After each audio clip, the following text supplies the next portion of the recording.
हिंदुस्तान में हिंदू कर रहे हैं बीफ का कारोबार। ये वीडियो देखने के बाद हमें बहुत सारे लोग भला बुरा कहेंगे, हमें बहुत सारी गालियां सुननी पड़ेंगी, क्योंकि हिंदुस्तान में रहकर सच्ची बात बोलने वालों को अक्सर परेशानियों का सामना करना पड़ता है। सच्चाई बहुत कड़वी होती है और सच सुनना हर किसी के बस की बात नहीं होती। आज ऐसी ही एक कड़वी सच्चाई हम आपको बताने वाले हैं, जिसको सुनने के बाद आपका दिमाग घूम जाएगा, क्योंकि इस टॉपिक पे बात करना लोग ठीक नहीं समझते और इस टॉपिक के बारे में बोलना हर किसी के बस की बात नहीं होती। जब योगी सरकार उत्तर प्रदेश में आई, मुख्यमंत्री योगी आदित्यनाथ ने अपने चुनावी वायदे में लोगों से बोला था कि जो भी अवैध बूचड़खाने हैं जहां पे गौ माता की हत्या की जाती है, उन बूचड़खानों को हम बंद कराने का काम करेंगे। उन्होंने अपना वादा निभाया भी और मुख्यमंत्री बनने के बाद उन्होंने बहुत सारे बूचड़खानों को सील करवा दिया। हमारा हिंदुस्तान एक ऐसा देश है जहां पर शुरू से ही धर्म के नाम पर राजनीति होती आई है। हमारे देश में लोगों की मानसिकता ऐसी होती है कि अपने धर्म के लिए लोग अपना कुछ भी गवा देते हैं, यहाँ तक कि मरने मारने तक को भी तैयार हो जाते हैं। ऐसे में सोचने वाली एक बात है कि क्या आम जन मानस को इससे कोई लाभ होता है, या फिर नेताओं द्वारा अपनी कुर्सी को बचाने के लिए, अपनी कुर्सी को बनाए रखने के लिए इस तरह के बातों का प्रचार किया जाता है। किसी खास वर्ग, किसी जाति को टारगेट किया जाता है। ऐसी बहुत सारी बातें हैं जो आज अपने इस वीडियो में हम आपको एक एक करके बताने वाले हैं। हमें पता है कि ये वीडियो हर किसी को पसंद नहीं आएगी। बीफ ये एक ऐसा टॉपिक है, जब भी इसका नाम आता है तो सबसे पहले एक जाति, एक धर्म है और एक संप्रदाय का चेहरा आता है, और वो है मुस्लिम संप्रदाय। मगर आइए आपको सच से सामना करवाते हैं।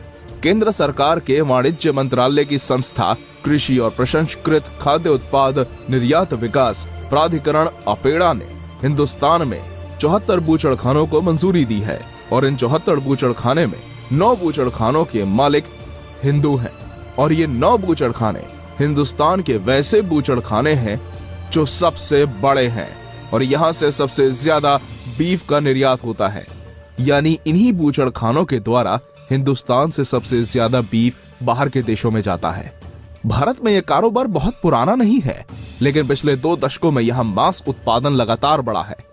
अगर निर्यात में हुई बढ़ोतरी पर नजर दौड़ाएं तो चौंकाने वाले आंकड़े सामने आते हैं। महज 5 वर्षों के दरमियान भारत में इस क्षेत्र में कई बड़े निर्याताओं को पीछे छोड़ दिया है। 2009-10 में भारत का निर्यात में स्थान तीसरा था। 2010 में भारत में कुल 9017 मीट्रिक टन बीफ का निर्यात किया। 2011 में यह आंकड़ा 1268 मीट्रिक टन पहुंच गया। 2012 में भारत ने 1411 मीट्रिक टन का निर्यात किया, तो 2013 में यह बढ़कर 1765 मीट्रिक टन पहुंच गया। भारत के मामले में बीफ का मतलब बफेलो मीट यानी भैंस का मांस है। 2013 के अंतिम 6 माही में ब्राजील को पीछे छोड़ते हुए भारत बफेलो मीट का दुनिया सबसे बड़ा निर्यातक बन गया। आइए इनके मालिकों से आपको रूबरू करवाते हैं। देश का सबसे बड़ा बूचड़खाना तेलंगाना के मेडक जिले में है, और जिस गांव में ये बूचड़खाना है उस गांव का नाम रुद्रम है। तकरीबन 400 एकड़ में ये बूचड़खाना फैला हुआ है, और इस बूचड़खाने के मालिक का नाम सतीश सब्रवाल है। आपको बता दें कि सतीश सब्रवाल हिंदू है, और इनके बीफ निर्यातक कंपनी का नाम है अल कबीर। आपको बता दें, अल कबीर इतनी बड़ी कंपनी है कि सिर्फ देश में ही नहीं बल्कि दुबई, अबू धाबी, दमन, मदीना, रियाद, खरमेस, मस्कत और दोहा तथा कुवैत जैसे देशों में भी इसका दफ्तर है। अब आप ये अनुमान लगा सकते हैं कि अल कबीर कितनी बड़ी बीफ निर्यातक कंपनी है, जिसके मालिक एक हिंदू है। अब सवाल ये उठता है कि क्या हिंदुस्तान में बीफ के कारोबार के लिए सिर्फ हिंदू जिम्मेवार है? इसके अलावा एक और बड़ी कंपनी है Arabian exporters. Arabian exporters private limited के मालिक सुनील कपूर हैं। इसका मुख्यालय मुंबई के रशियन मैंशन में है।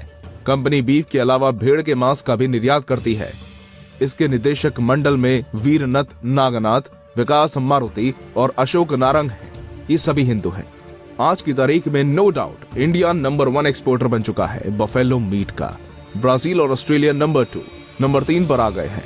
लेकिन बहुत बड़ा मार्केट जहां इंडिया अभी सप्लाई नहीं कर रहा है, उन मार्केट में जब इंडिया की सप्लाई चालू हो जाएगी तो ये मैं समझता हूं कि ये बिजनेस डबल हो जाएगा। भारत अभी चीन और रूस जैसे बड़े उपभोक्ता देशों को मांस का सीधे निर्यात नहीं करता, लेकिन कुल 65 देश हैं जहां भारत से मांस भेजा जा रहा है। दक्षिण पूर्व एशिया भारतीय मांस का सबसे बड़ा आयातक है। इसके बाद खाड़ी देशों का नंबर आता है। लेकिन उत्तरी और पश्चिमी अफ्रीका के अलावा यूरोप में भारत से बड़ी मात्रा में वीट का निर्यात हो रहा है। अकेले वियतनाम में भारत के कुल निर्यात का लगभग 40% हिस्सा जाता है। बीते एक साल में वियतनाम को हुई निर्यात के कुल मूल्य में 229% की बढ़ोतरी दर्ज की गई है। क्योंकि चीन के साथ भारत का सीधा मांस व्यापार नहीं होता, इसलिए वियतनाम के रास्ते ही माल चीन भेजा जाता है। आइए अब जरा दिल्ली का रुख करते हैं। एक कंपनी का मुख्यालय दिल्ली में है। ये कंपनी बीफ एक्सपोर्ट करती है। इस कंपनी का नाम है MKR एक्सपोर्टर्स और इस कंपनी के मालिक है Madan Ebert. Ebert cold storage private limited का बूचड़खाना पंजाब के मोहाली जिले की समगोली गांव में है। इसके निर्देशक सनी एबर्ट हैं। ये सारे लोग हिंदू हैं। अलनूर एक्सपोर्टर्स के मालिक सुनील सूद है। इस कंपनी का दफ्तर दिल्ली में है, लेकिन इसका बूचड़खाना उत्तर प्रदेश के मुजफ्फरनगर में एक गांव में है। इसके अलावा मेरठ और मुंबई में भी इसके संयंत्र हैं। इसके दूसरे पार्टनर अजय सूद हैं। इस कंपनी की स्थापना 1992 में हुई और ये 35 से ज्यादा देशों को बीफ निर्यात करती है। आपको एक और बात बता देते हैं जो कि इस वीडियो में ध्यान देने वाली है कि भारत में जितनी भी बीफ निर्याता कंपनियां हैं, जैसे Al Kabir, Arabian exporters, MKR exporters, Alnoor exporters, इन सभी के नाम मुस्लिम हैं, लेकिन इनके संस्थापक, इनके चालक सभी हिंदू हैं। कहीं ये मुस्लिमों के कंधे पर रखकर बंदूक चलाने वाली बात तो नहीं हो गई। Maharashtra food processing and cold storage के पार्टनर सन्नी खट्टर का भी यही मानना है कि धर्म और धंधा अलग अलग चीजें हैं, दोनों को मिलाना गलत है। वो कहते हैं कि मैं हिंदू हूँ और बीफ व्यवसाय में हूँ, तो उसमें क्या बुरा है? किसी हिंदू की इस व्यवसाय में होने से कोई बुराई नहीं है। इस कंपनी का बूचड़खाना महाराष्ट्र के सतारा जिले के फलटन में है। इसके अलावा हिंदुओं की ऐसी कई कंपनियां हैं जो सिर्फ बीफ निर्यात के क्षेत्र में है। उनका बूचड़खाना नहीं है, पर वे मांस प्रसंस्करण, पैकेजिंग और निर्यात का काम करते हैं। कनक ट्रेडर्स ऐसी एक कंपनी है जिसके प्रोप्राइटर राजेश स्वामी हैं। उनका कहना है कि इस व्यवसाय में हिंदू मुसलमान का भेदभाव नहीं है। दोनों धर्मों के लोग मिलजुल कर काम करते हैं। किसी के हिंदू होने से कोई फर्क नहीं पड़ता है। वो ये भी कहते हैं कि बूचड़खाने बंद हुए तो हिंदू मुसलमान दोनों का नुकसान होगा। भारत में मवेशियों की संख्या दुनिया में सबसे ज्यादा है। लगभग 58% मवेशी भारत में है, जबकि बफेलो मीट की घरेलू खपत बहुत कम है।